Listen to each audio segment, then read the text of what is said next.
Hi, welcome back to channels 3, 5, 13.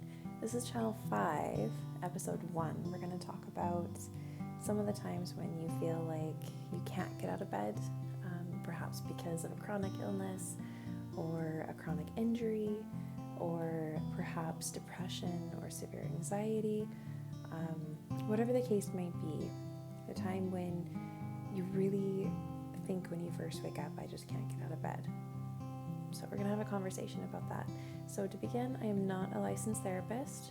I have been a yoga educator for 10 years. I am a mother to 2, a wife, and I am a massage therapist. So I have a lot of experiences with people. And as far as chronic illnesses go, I've had 7 concussions. I have had so many different things, a blood clot in my lung at 19 because I have a blood condition that the doctors didn't test for before they gave me birth control. I have been knocked down before, that is for sure. And I'm currently going through an autonomic nervous system dysfunction. So when I stand up, I faint or come near fainting.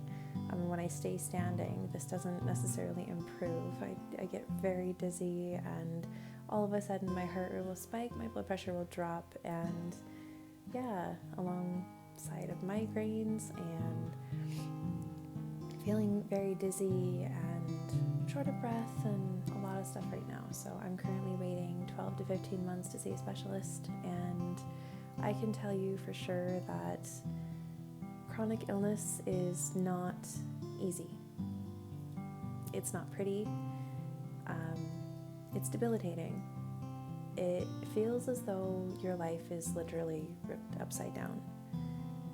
You go from being active one day and happy to do any of the little things you do for your family and your clients and yourself to it all changing. You can't do any of it. And that's not an easy thing to deal with. And then on top of that, it's chronic, so you're dealing with this for weeks to months to potentially years at a time.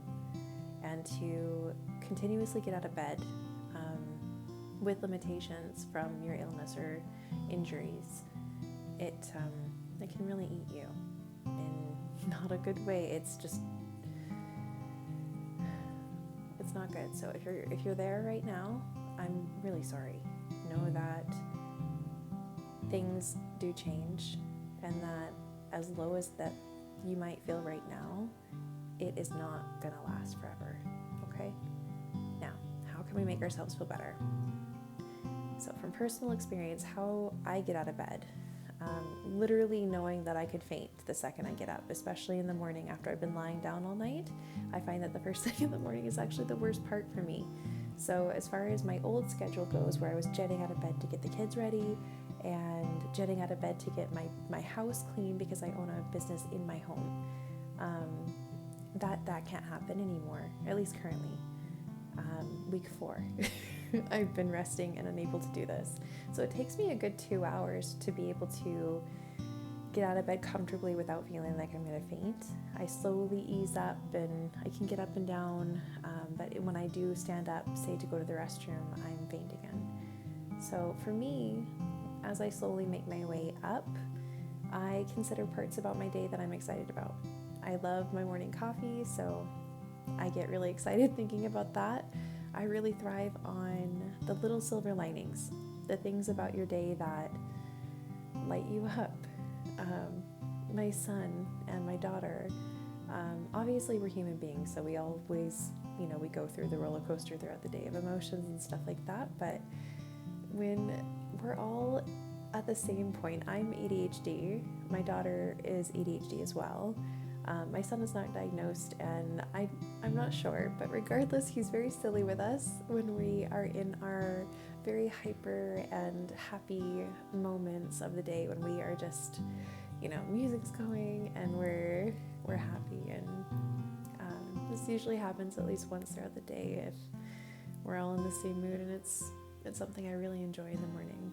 So before I get up, and when I'm forced to rest, because if I stand up I'll pass out, I consider those moments, and I find that it brings a point to getting up.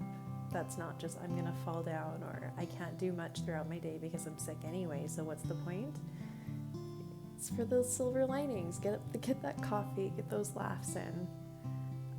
Also, once you are able to get up, if you can, getting ready, doing something for yourself, even if that just means putting your hair up, brushing it, washing your face, putting on a fresh set of clothes, not the same clothes you wore yesterday that are really comfortable.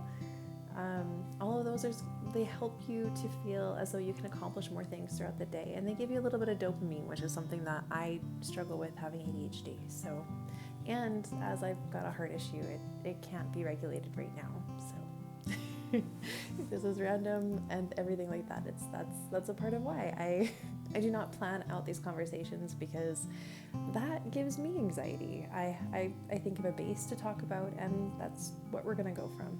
So but anyways, more things that you can do to feel good when you're getting out of bed, besides waking up to something you love, whether that's something to eat or hearing someone you love laugh, or maybe it's pushing yourself up a little bit just to get ready. So something else that you can do is think of something that you're wanting to accomplish. So perhaps that's cleaning your dishes. Maybe that's actually calling to make that appointment. Write it down and spend 5 minutes. So whatever you can accomplish, all of you, like, look at your list of goals that you want to do and take 5 minutes and do what you can. Again, along the lines of completing a task, it's going to give you a little bit of a mental boost and a literal chemical boost. So that can help you to stay motivated throughout your day and get up a little bit easier, because I know it's not easy sometimes. So we do what we can, and we take things day by day. Try to remember to stay present in this moment, and try not to focus on the past. Try not to think about tomorrow and the future. Sometimes it's just overwhelming and unnecessary. So stay in the moment. Take deep breaths. Take it easy. Know that there are ways to make yourself feel better. Focus on those silver linings. They really do help. And know that it's okay to have your rough times.